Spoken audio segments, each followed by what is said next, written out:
Hello everyone, Carol Undy here again with a quick tutorial on the Banana Designer Plus software and version 6, and I have a question here from AP Graphics, or two questions actually.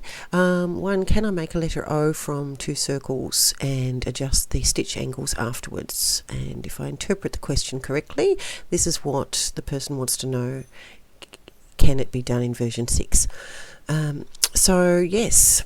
What we need to do is select our circle tool, create our first circle. I'm going to do this, I'll just hit enter, we'll make that a circle. So create the circle the same as you would in version 5. I'm just going to hide the hoop so we don't have that distracting us. Okay, so here's our circle and we want our second circle now. So we'll take a different colour this time so it's obvious what we're doing. Let's go red, and I've got my circle tool, so I'm just going to create another circle here, and let's make it an oval this time just to make it interesting, and hit my enter button. So I've clicked on the horizontal and the vertical axis, and now I'm hitting enter, and there's my red circle. And all you need to do then to create the letter O is select the red oval, and you can see the little handles around it. Go over to your remove overlaps tool, and it has now cut the hole, as you can see in the film strip here, in the middle of our larger circle. So now while our red circle's selected, we can just hit our delete button and we have our letter O, or whatever you would like to make this into. In other words, a ring of stitching. Now to change the stitch angle, all we need to do is select the shape and come down to, in version 6 we've got a new one where we can add stitch angles very quickly. So we just click on that, and it'll be a bit like the reshape tool in that we'll get the nodes around the two shapes, the nodes around the outer circle and the inner circle, and all we have to do is draw our stitch angles in by left clicking and at both ends of where we want our stitch angles. So we can make our stitch angles go in any direction we like. And of course, once these stitch angles are in place, then whoops, sorry about that, I've got auto scroll on again, and hit enter, and it will change the stitch angle. Now I've made this really huge, so I've got some funny things happening on the edges here, and I'm using a fill stitch. But if you were doing a small one, you could use satin. It would become even more obvious, the stitch angles, but you know, you can choose your different fill stitches. So I hope that's answered question number 1.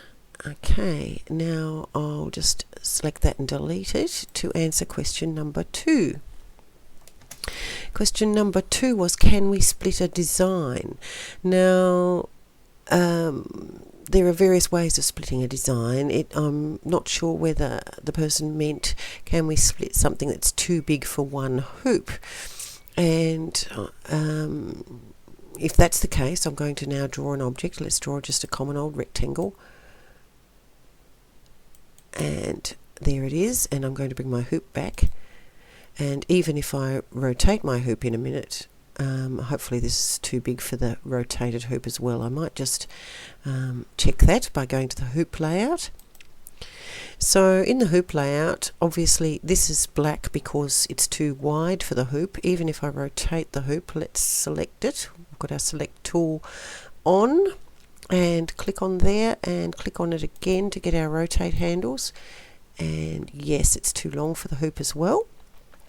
So I'm going to move this hoop across, and I'm going to get a second hoop, and I'm going to rotate that hoop as well. I could have put these two hoops side by side vertically as well. It really doesn't matter, but what I'm aiming at doing is covering the whole of that rectangle with two hoops.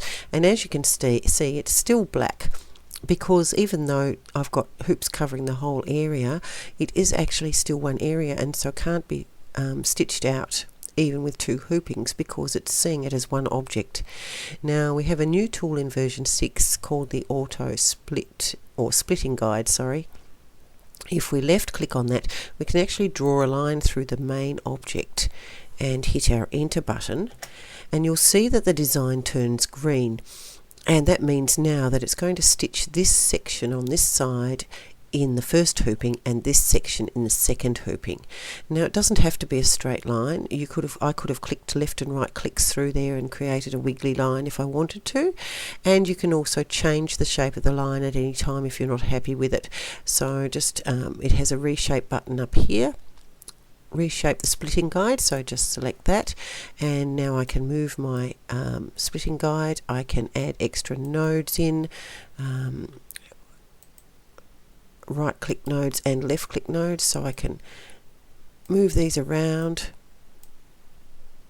wherever I like and hit my enter button, and I've now got a new shape of a splitting guide, and that's fine. But when we go back to the embroidery canvas, the software still sees this as one unit. So if you had planned to split an object and then use half of it and get rid of the other half, this process won't help you. So although I've got two objects, it's still only going to see it as one, and it must be stitched out in a multi-hooping sequence. I hope that makes sense. Now I'm just going to undo right back to when we've got the object, so I can show you a quick way of splitting without, there we go, without using the multi-hooping. And the only way is, again, using the remove overlaps. So basically what you need to do is create a line that crosses right through here. It's just as easy to create a line with your outline tool. So we can go down here to the outline tool, and I'm going to make it a satin because it needs to be wide enough to actually work. Just a single line won't work. And I'm going to create, sorry, I should choose my open object tool and create a split line through there and enter. Okay, now I'll just change the colour of that so it's obvious. Sorry about that. Let's make that blue. Oh, sorry, select it first and make it blue. Okay, so now I've got that object there and it's selected. I can go over to my remove overlaps tool, press enter, and as you can see now we have two separate objects that we can play around with. So we can now delete our cutting tool that we created. It's still selected, so just hit delete, and we can now select each individual object and move it. And if I go back to out of artistic view, we can see that we've just got a jump stitch running from each one. I've got these are the start and end jumps back to the center of the hoop. If I go arrange start and end, auto start at the first stitch of the design and auto end at the last stitch of the design. Okay, just so it's not confusing, we've just got the one jump stitch that you would normally get between the two. So you can actually use these as totally separate objects if you want. So I'm not quite sure if that's answered your question fully, but I hope so. If not, get back to me. You can actually email me through my website, through my contact form on my website, and I can then email direct to you rather than going through YouTube. Thank you very much.